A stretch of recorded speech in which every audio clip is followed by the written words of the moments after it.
Michael was a giant and a legend in the music industry, and we mourn with the millions of fans worldwide. Michael Jackson's death in 2009 shocked the world. His public memorial at the Staples Center was a global event, drawing tens of millions of viewers, filled with tributes, emotion, and notable absences. But why did some of the people closest to the King of Pop, friends, collaborators, even family, choose not to attend? Were they overwhelmed by grief, or were old wounds quietly making their voices heard? Here are 10 celebrities who absolutely refused to attend Michael Jackson's funeral, and the deeply personal reasons why.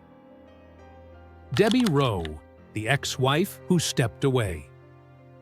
Silently, Debbie Rowe, Michael's ex-wife and mother to 2 of his children, had once lived in the eye of the storm. But when it came time to say goodbye, she chose distance. Though initially planning to attend, her lawyer released a simple statement the day before. She will celebrate Michael's memory privately. No drama, no breakdown, just a quiet refusal. For many, her absence was symbolic. Their relationship had long grown distant. Some say it was emotional self-preservation. Others, a quiet rejection of the spectacle. Diana Ross, the surrogate mother who said no to the whoopla. Michael idolized Diana Ross. She was listed in his will as the backup guardian to his children. So, when she skipped the funeral, it shocked many.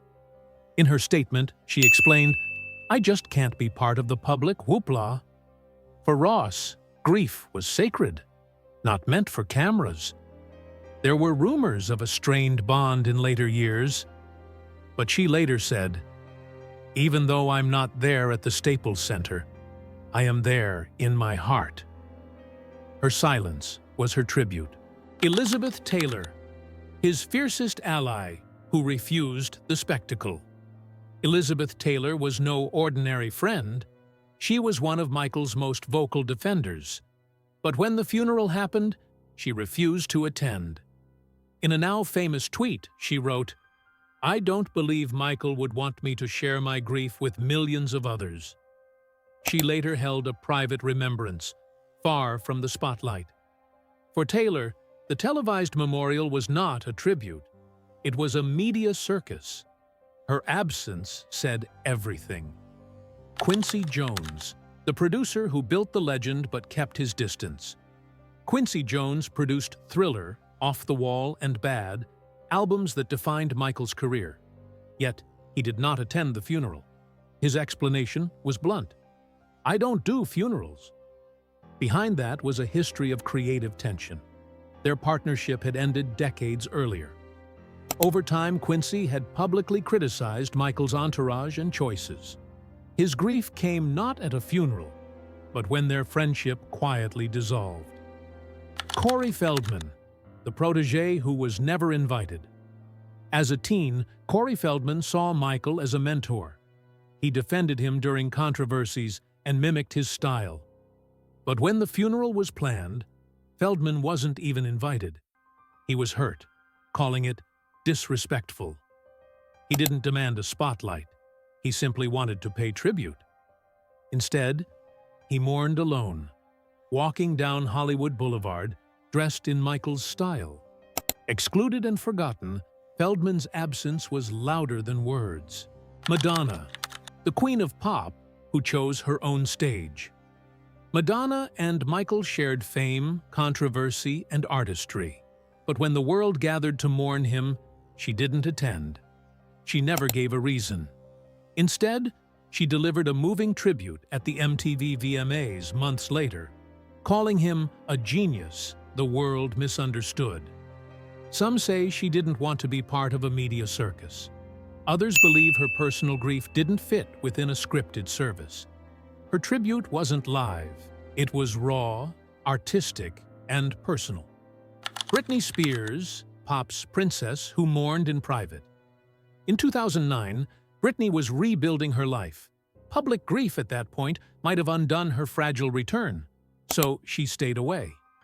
There were no headlines, no speeches. she simply remained silent. Insiders say she mourned Michael privately, respectfully, but couldn't be part of the global stage. Her absence wasn't defiant, it was protective. Macaulay Culkin, the loyal friend who vanished. Michael called Macaulay family. The two shared a bond few understood. Culkin defended Michael during court battles, standing by him when others fled. Yet when the funeral came, he vanished, attending neither the public nor private service. Some say the grief was too personal. Others believe he didn't want to reignite media frenzy. Years later, Culkin would speak kindly of Michael, never cashing in, never turning away. His loyalty endured in silence.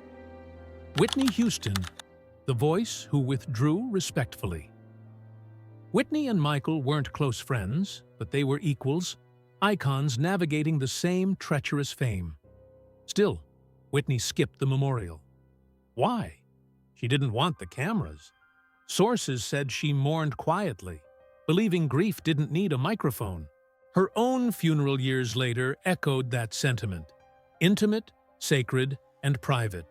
Beyoncé, the powerhouse who paid tribute. Her way, Beyoncé didn't attend Michael's funeral either, but she didn't stay silent.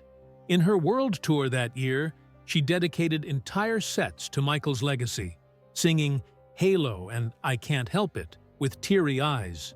Why wasn't she at Staples Center?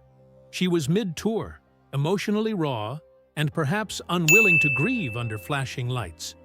For Beyoncé, grief was art, not performance. And that's how she honored him. Michael Jackson's death was more than a loss. It was a global reckoning. And while many stars stepped forward, others stepped back. Not all absence means disrespect. Sometimes the truest form of grief is the one not shared publicly. Whether through pain, privacy, or personal boundaries, these 10 celebrities chose their own way to say goodbye. Which one surprised you the most? Drop a comment, and don't forget to subscribe for more untold stories.